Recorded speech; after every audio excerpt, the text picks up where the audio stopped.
Insan Kampus, piramida CSR menurut R.C. Becquerel menggambarkan tanggung jawab perusahaan dalam 4 tingkatan yang saling berkaitan.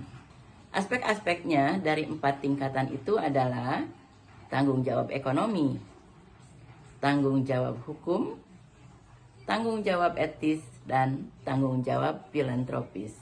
Keempat tanggung jawab tersebut membentuk piramida dengan dasar ekonomi sebagai fondasi dan tanggung jawab filantropis di puncak sebagai elemen tambahan yang memperkuat keberlanjutan sosial perusahaan.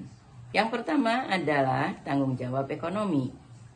Tanggung jawab ekonomi ini merupakan kewajiban dasar perusahaan untuk menghasilkan keuntungan.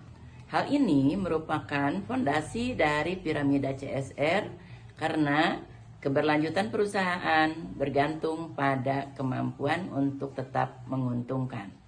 Mengapa keberlanjutan ini penting?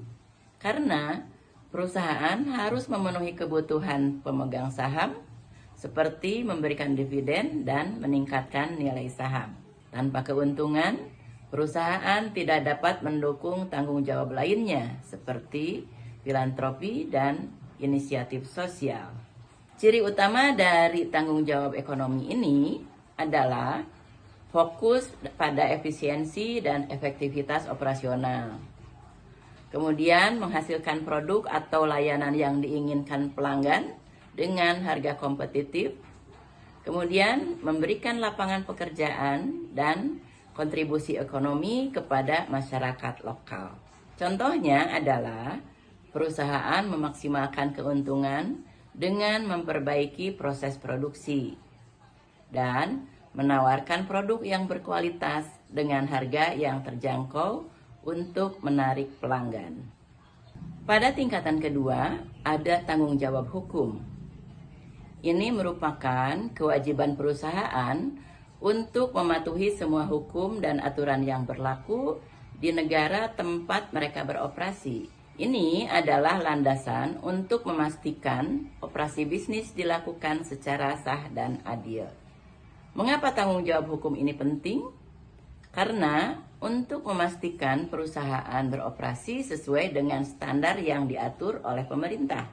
Kemudian, memberikan kepercayaan kepada pemangku kepentingan bahwa bisnis tidak melakukan pelanggaran hukum.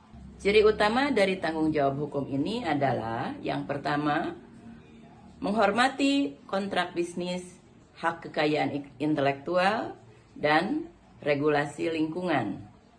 Yang keduanya, mematuhi undang-undang ketenagakerjaan seperti pembayaran upah minimum dan kondisi kerja yang layak, dan transparansi dalam laporan keuangan dan perpajakan.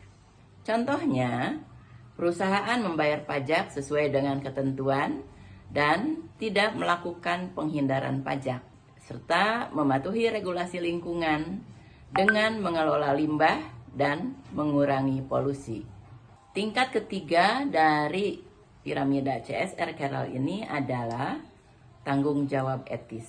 Tanggung jawab etis ini merupakan kewajiban perusahaan untuk beroperasi sesuai dengan prinsip moral dan norma sosial. Bahkan jika hal tersebut tidak diatur oleh hukum.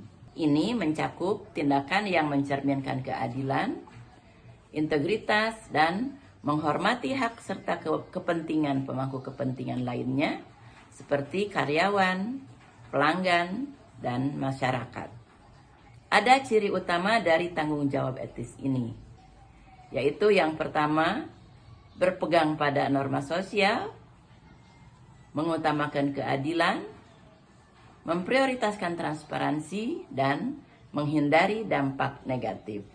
Contoh dari tanggung jawab etis ini diantaranya adalah menolak praktik bisnis yang eksploitatif seperti menggunakan tenaga kerja murah dari daerah yang miskin tanpa memperhatikan standar kesejahteraan. Contoh berikutnya adalah memastikan produk dan layanan aman bagi pelanggan meskipun biaya pengujiannya tinggi, dan menghormati hak asasi manusia di seluruh rantai pasok. Tanggung jawab filantropi dalam piramida CSR Carroll adalah tingkat tertinggi dari tanggung jawab perusahaan. Hal ini bersifat sukarela dan mencerminkan komitmen perusahaan untuk memberikan kontribusi positif kepada masyarakat melalui berbagai kegiatan amal dan sosial, meskipun tidak diwajibkan oleh hukum atau norma etis. Ciri utama dari tanggung jawab filantropi ini adalah bersifat sukarela, berorientasi pada kebaikan umum, dan meningkatkan reputasi perusahaan. Tanggung jawab filantropi itu menjadi penting karena yang pertama untuk meningkatkan hubungan dengan pemangku kepentingan.